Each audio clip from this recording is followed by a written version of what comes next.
Hey guys, how's it going? I'm hanging in the garage with my dad. There he is. And we're giving the Vanagon a once-over.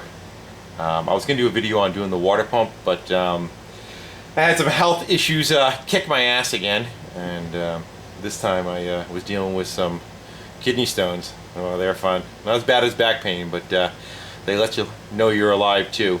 So I'm still dealing with them. I haven't passed them yet, but I had a fun ride to the emergency room at 11 o'clock at night and got home at 3:30 in the morning. And first time I vomited in 26 years. And so you knew it was more than indigestion. So other than that, we got the van in, and the water pump did come in on Friday. And we went to Bus Depot. This is the old pump. And see if I can plop her on the bench here, and I'll bear with me, guys. This is what I was dealing with here. Is the pump's got some playing it, and doesn't that sound good? So it really wasn't all that terrible to change. The later Vanagons are a little different. The newer ones, I think you take the whole assembly out. There's like another back half to the pump. You remove the whole thing, split it, and then change it. On the Vanagon, on a 2.1 liter, they have a pipe that kind of comes off from the side, and they split it and put a union in there so it has some flex to it, so it moves out of your way and you're able to just get the pump right out of there. Other than a bunch of like swivel sockets for some of the tight stuff, that was here, kind of go see her packed in there. You can see those two Allens on the bottom, and they're pretty close to a pulley. Yeah, that bottom one down there, that one's a little tight to get to, and then there's just 3 bolts where it meets the housing, and those again with swivels. There's one way down in there under the distributor, and actually wasn't too bad. If you hustled, you could probably do it in about 2 hours, something like that. And so we put it all back together, and I was doing a bunch of reading on these, and it seems like people keep complaining about the pumps don't last all that long.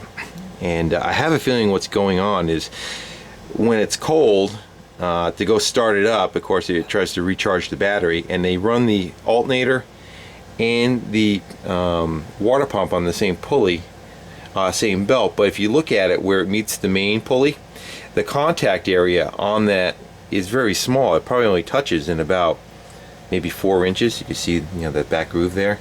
That's where it's exiting, and that's where it's exiting on the other side. Whereas you look at these guys, they wrap all the way around the pulley, so there's a lot of contact area. So I have a feeling people keep trying to tighten the belt more and more to stop that squealing. And this one was no different. When you first started up, of course the belt starts squealing. I put another new belt on it, but trying to find a fine line of where it won't do that, but at the same token not put too much strain on it where it kind of kills the pump. So bled the whole system out. This, again, being a later one, isn't that bad. They run this plastic thing around the top, and it actually kind of helps self-bleed it. I popped the grill out of the front and tried bleeding the radiator, but it didn't have any air in the system. And we also changed a couple of hoses that were funky. One of them being that one back there that is no longer available. But I went to my local parts store, and I'm friendly with them, so you can kind of go walking back and eyeball what you need. And I came up with one that was close, and we just cut the ends off and fitted that one up. And that one goes up across and behind the firewall, connects there. And then this is the one that blew under the air cleaner. You see it back in there. You can barely see it. That's the one that blew on them originally and got a little pinhole in it. So we went around, and there's a couple of little hoses. There's like one right here. That one was really brittle when I took it apart, and there's an elbow one down below that was kind of iffy, and we didn't change it, but he has something that's close to it that he could put on if he does have an issue with it. So that should kind of get them all up and running. And they got about another, what do you got, about 2,000 miles more to go, Dad? What's that? How many more miles you going? Oh, geez. Probably about another 3,000. Yeah, so they're going to do about another, They're off to New York State, then they're going to Pennsylvania, Pennsylvania, up to Detroit, Michigan, Indiana, down to what's the name of the other joint? yeah, Branson, Missouri, Branson, yeah, and then home. right. So, so they still have quite a ways to go. So we changed the oil and did the filter and just kind of gave it a once over and looking at everything. We're looking pretty good. The only thing I do see is a little hole starting to manifest on the muffler up there. So I'm going to see if I can kind of MIG weld that shut. But again, that's not going to cause any issues other than noise. But looks like I did one once before right there. You can see a little nub sticking off of it. Other than that, it looks pretty good. The only thing that they did kind of have an issue with was the fan was really noisy. So hold on a second, guys. So they brought it into a shop down by him, and it's been 96 degrees here, and we had the AC on and stuff, and the guy put a fan in. Well, first they went to go look for the noise, and I had this apart, and the fan was noisy, just loud noisy, not like it was blowing apart noisy. I checked it, it was smooth, it spun fine, and so the guy said he put another fan in, it was louder than the other one, then he put the original one back in, is what the story was. So I went to go look at it, and with this special setup rather, having AC and an automatic, what they did was they put a 3-speed fan in, and as the temperature got hotter and hotter, the fan would like shift gears into different modes. I know it wasn't working in the lower speeds, it only worked in the high speed, and I left it that way. But they were concerned about the noise, so they changed out the fan. I have a feeling though, this fan is just a single speed, and the problem is with the AC sitting in traffic at 96 degrees, it did start creeping up and the light came on. So we had to shut the AC off, and then it went right back down again.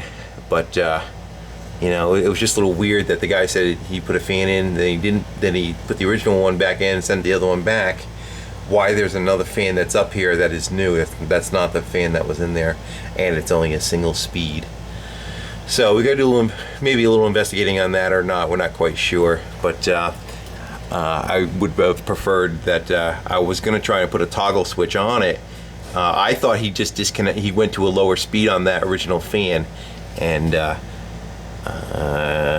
who knows? And I don't want to say anything, but you just don't know kind of what the deal was, why he did what he did and said what he said without physically talking to him. So I mean, it does work.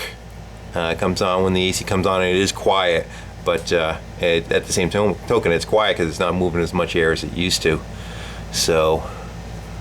And the original fan is kind of expensive, it's 400 something bucks for the fan. I don't know if this is one just for a Vanagon that has a single speed or not, or what the issue is, but I wish I had the other one. I was going to put a toggle, I went to go wire in a toggle switch so that if he was in really hot weather, he can just kind of flick it to a higher speed, but we're not going to be able to do that, so that's going to have to leave the way it is.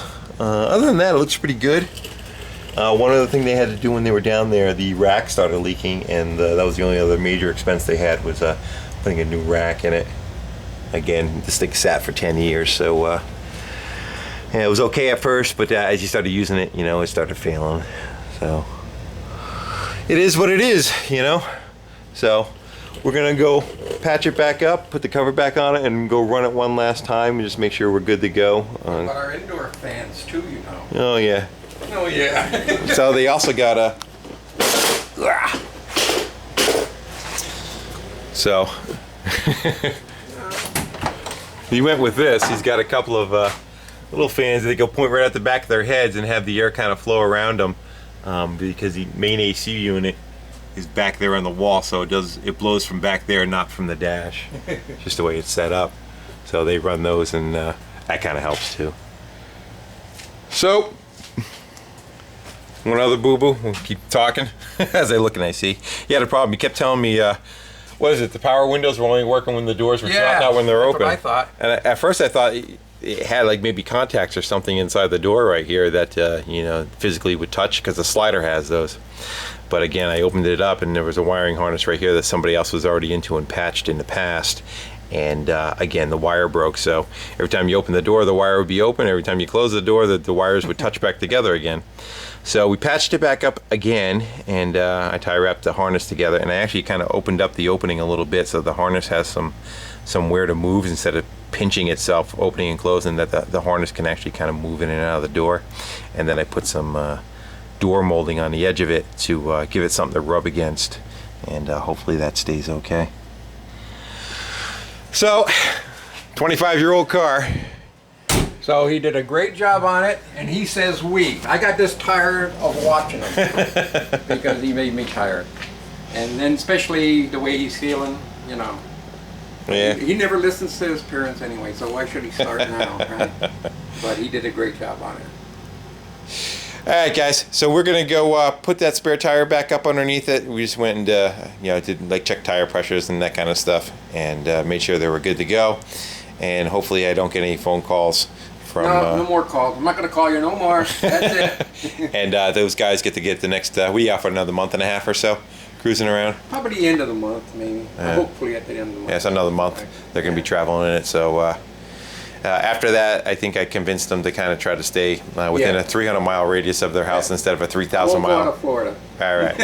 So that's the battle plan, and that was the original plan. So again, guys, thanks for watching, commenting, and subscribing. Take care.